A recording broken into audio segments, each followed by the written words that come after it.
পৃথিবীর মধ্যে 4 জন মহিলার শ্রেষ্ঠত্ব দিয়েছেন, তন্মধ্যে একজন নবীজির বিবি খাদিজা।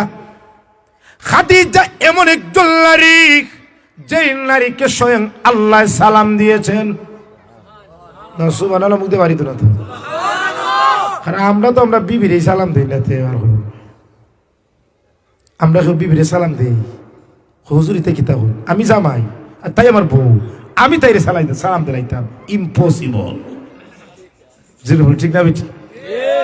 অথচ আল্লাহর নবীর বিবি আম্মা জান আয়েশা সিদ্দিকা রাদিয়াল্লাহু তাআলা আনহা বলেন, ওরে পৃথিবীর মানুষ, আমি আয়েশা অনেক দিন পর্যন্ত চেষ্টা করেছি নবীজিকে সালাম আমি আগে দিব, কিন্তু আল্লাহর নবী যখন আমার ঘরে তাশরিফ আনেন, আমি আয়েশা নবীজিকে সালাম দেওয়ার পূর্বেই আল্লাহর নবীজি আমাকেই সালাম দিয়ে দেন। আর আমরা সালাম দিলাই, আজ থেকে সালাম দিবেন তো ইনশাল্লাহ। খেয়ে দিবেন আর তো লোক যারা বিয়া করছেন এরাও সবাই দিবেন তো ইনশাল্লাহ। সালাম দিলে মহব্বত বাড়াইবেন। খেয়ে বিবিদের সাথে রোমান্সের কথা বলুন, ভালোবাসা বাড়িয়ে দিবেন। খেয়ে আমরা দেশের যুবক যারা জামাই বিবির রঙে কর্কশ ভাষায় কথা হয়, আর সাসার ঘরের বই আর মামার ঘরের বই যদি ফোন দেলায় কিতাগো হল জারুন বালা আছে, ঠিক না ঠিক? ঠিক না ঠিক? এটা ঠিক না বললো বর্তমান জমানা ঠিক। অথচ বিবিদের সাথে বাসা হবে রোমান্টিক, বিবিদের সাথে বাসা হবে রোমান্স, বিবিদের সাথে বাসা হবে মধুর্য। আম্মা জান আয়েশা সিদ্দিকা রাদিয়াল্লাহু তাআলা আনহা ফরমান, আমি আয়েশা যেই গ্লাসের যেই জায়গায় দিয়ে পানি পান করি, ঠিক সেই জায়গায় আল্লাহর নবীজি টুট লাগিয়ে পানি পান করেন। মহিলারা জ্ঞাত হোক গরু সুবহানাল্লাহ ঠিকই বলতেছে, কারণ আমরা সুবহানাল্লাহ কিন্তু বাড়ি তো আমরা তো জান করি না। যদি মহিলা যদি আপনার বিবি যদি গ্লাসও খাইয়া অর্ধেক পানি বাকি অর্ধেক আপনার লাঞ্চি হয় কিতা খোঁজ করতো ওখানে আপনার লাঞ্চি হবিসনি গ্লাসটা দইয়ান তোর মুখের করুণানো আমার উঠাইব, যে ঠিক না বেঠি? মহব্বত নাই। কিন্তু আল্লাহর নবীজির বিবি আম্মা জান আয়েশা বলেন, ওগো পৃথিবীর মানুষ, যে গ্লাসে মুখ রেখে আমি আয়েশা পানি পান করি, ঠিক তদ্রূপ ঠিক সেই জায়গায় আল্লাহর নবীজি টুট লাগিয়ে পানি পান করেন। সুবহানাল্লাহ। আম্মা জান আয়েশা বলেন, এক প্লেটে আমি এবং নবীজি ভাত খাইতাম, মাঝে মধ্যে আমি লুকমাটা তুলে নবীজির মুখে দেই, আর মাঝে মধ্যে নবীজি লুকমা তুলে আমার মুখে দেন। এই আদর্শ আজ আমাদের পরিবারে, আমাদের সংসার না থাকার কারণে আজ 90% সংসার স্বামী স্ত্রীর মধ্যে মিল মহব্বত নাই, নবীজির আদর্শ পারিবারিক ভাবে নাই। আসেনি? মুখতি লেখা পাইবে তো, জাফলং গেলে দেখা যায় খেয়ে খারে মুখতি লেখা পায়। আর আমি তো জাফলংয়ের কাছে থাকি, মোটামুটি আমার এটা গফ না, আমার একটা অভিজ্ঞতা আছে। জাফলং গেলে খেয়ে খারে মুখ তুললে খাবা আলহামদুলিল্লাহ খুব ভালো, কিন্তু মুখ তুলে যদি বিবিরে খাওয়ান মহব্বত বাড়িয়ে দিবেন। খেয়ে আম্মা জান আয়েশা বলেন, নবীজি যখন সংসারও আসতেন, সাংসারিক কাজে আমাদেরকে সাহায্য করতেন।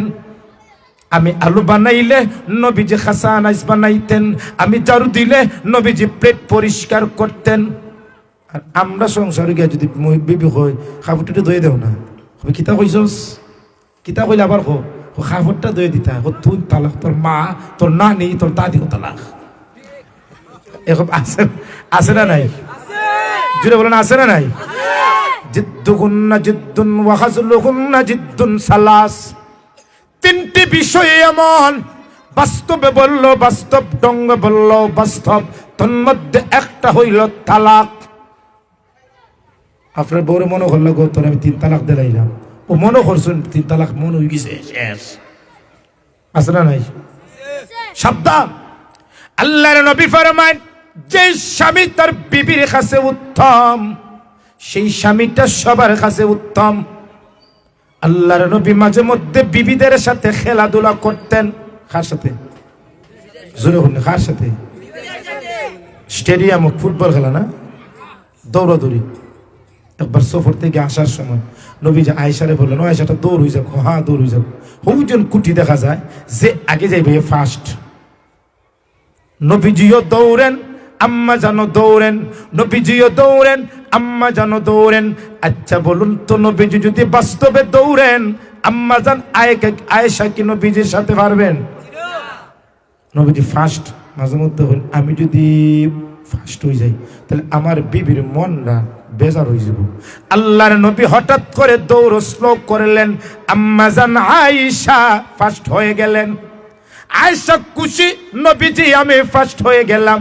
আল্লাহর নবী ফরমান, ও আয়েশা তুমি ফার্স্ট হও নাই, আমি নবীজি তোমাকে ফার্স্টের সুযোগ করে দিয়েছি। বিবির মনটারে কি রাখছেন? খুশি রাখছেন। খাদিজা রাদিয়াল্লাহু তাআলা আনহা নবীজির এক বিবি, যেই বিবির আল্লাহ সালাম দিয়েছেন। একদিন নবীজির কাছে আম্মা জান খাদিজা বসা, এমন সময় আল্লাহর নবীজির কাছে জিব্রাইল আসলেন। জিব্রাইল বললেন, নবীজি এই সালামটা আল্লাহর পক্ষ থেকে আপনার বিবি খাদিজার উপর। ওই বিবিরে সালাম দিয়েছেন, নবীজির বিবিরে সালাম দিয়েছেন খেয়ে। আচ্ছা বলুন তো, যে মহিলার আল্লাহ সালাম দিছেন, এই মহিলা দুনিয়া তার চিন্তা আছে ডাইরেক্ট জান্নাতি না? না বলে সন্দেহ আছে? কিন্তু আম্মা জান খাদিজা রাদিয়াল্লাহু তাআলা আনহা মৃত্যুর পূর্বে নবীজিকে কাছে ডেকে আনেন। ওগো নবীজি, স্বামী হিসাবে আপনার কাছে আমার একটা আবদার। কি হিসাবে? স্বামী হিসাবে। আল্লাহর নবী বললেন, কি? আম্মা জান খাদিজা বলেন, ওগো নবীজি আমি খাদিজা যখন মারা যাব, মারা যাওয়ার পর যখন গোসল দেওয়া হবে, তখন আমার খাদিজার ইচ্ছা হলো আপনার শরীরের কাপড় মুবারক দ্বারা যেন আমার খাদিজার কাফনের ব্যবস্থা করা হয়। ওগো নবীজি, যদি আপনার শরীরের কাপড় যদি আমার খাদিজার কাফন হয়, কবরের মুনকার নাকির ফেরেশতারা আমাকে শাস্তি দিবে না আপনার কাপড়ের সম্মানার্থে।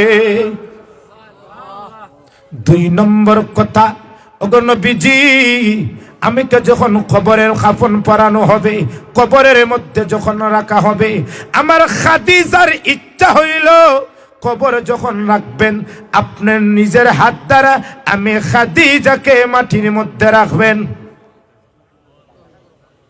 আপনি আমার কথা বুঝেন তো? সুবহানাল্লাহ, নাউজুবিল্লাহ হইতে তো। তিন নম্বর, ওগো নবীজি শুনেছি মুনকার নাকির ফেরেশতারা প্রশ্ন করবে, মার রাব্বুকা মা দীনুকা মা নবিয়ুকা। আমার খাদিজার খুব ভয় হয় আমার কবরের সলজব না দেওয়া পর্যন্ত আপনি নবীজি আমার কবরের উপর থাকবেন। কয়টা প্রশ্ন বসে তোছে? কয়টা? আম্মা জান খাদিজা মারা যান, গোসল দেওয়া হয়, ওসিয়ত মতো ওয়াদা মতো আল্লাহর নবীজির কাপড় দ্বারা খাদিজাকে কাফন দেওয়া হয়। নবীজি নিজে খাদিজার কবর নামেন, নবীজি নিজে খাদিজার লাশটাকে হাতে নেন, নবীজি নিজে খাদিজার লাশটাকে কবরের জমিনের উপর রাখেন। আচ্ছা বলুন তো, সেই মহিলাকে নবীজির হাত দ্বারা কবর রেখেছেন, ওই মহিলা কি জাহান্নামী না জান্নাতি? যেই মহিলার শরীরে নবীজির জুব্বা, ওই মহিলা জান্নাতি না জাহান্নামী? আল্লাহর নবী যখন লাশটা রাখেন, চেহারাটা পশ্চিম দিকে ফিরান, কিন্তু দেখা যায় নবীজি পশ্চিম দিকে চেহারা ফিরানোর পর সেকেন্ডের ভিতরে অটোমেটিক খাদিজার চেহারাটা পশ্চিম দিক থেকে পরিবর্তন হয়ে আকাশের দিকে হয়ে যায়। নবীজি আবার চেহারাটা পশ্চিম দিকে ফিরান, আবার চেহারাটা অটোমেটিক ভাবে আকাশের দিকে হয়ে যায়। নবীজি আশ্চর্য হয়ে গেলেন, মনে হয় কোন বিষয়ে আমার আল্লাহ আমার বিবির উপর নারাজ, নতুবা চেহারাটা কেন পশ্চিম দিক থেকে ফিরে আসে। নবীজি তৃতীয়বার খাদিজার চেহারাটা পশ্চিম দিকে ফিরান, কিন্তু চেহারাটা পশ্চিম দিক থেকে অটোমেটিক ভাবে আসমানের দিকে হয়ে যায়। আল্লাহর নবী চিন্তিত, কোন অপরাধ করেছি আমার বিবি খাদিজা? এমন সময় জিব্রাইল এসে বললেন, ওগো নবীজি, আপনার চিন্তার কোনো প্রয়োজন নাই। আপনার বিবির চেহারাটা পশ্চিম দিকে হয় না, অটোমেটিক ভাবে আকাশের দিকে হয়ে যায়। এটা কোনো আল্লাহর অসন্তুষ্ট করার কারণে না, আল্লাহর ইচ্ছা হইল খাদিজার চেহারাটা পশ্চিম দিকে না, খাদিজার চেহারাটা যেন আল্লাহর আরশে মুআল্লার দিকে হয়। কোন দিকে হইছে? দাফন দেওয়া হয়। দাফন দেওয়ার পরে নবীজি বসা, সাহাবায়ে কেরাম এক এক করে চলে যান। সাহাবী জিজ্ঞেস করেন, ওগো নবীজি, আপনার খাদিজার জন্য এত চিন্তিত কেন? আপনি তো শ্রেষ্ঠত্বের মর্যাদা খাদিজাকে দিয়েছেন, আল্লাহ আপনার খাদিজাকে সালাম দিয়েছেন, আপনার জুব্বা দ্বারা খাদিজা কবর গিয়েছে, আপনার হাতে খাদিজা কবর শায়িত হয়েছে, সুতরাং আপনার বিবি নিঃসন্দেহে জান্নাতি। এরপরেও কেন আপনি খন্দনরত অবস্থায় কবরের পাশে বসা?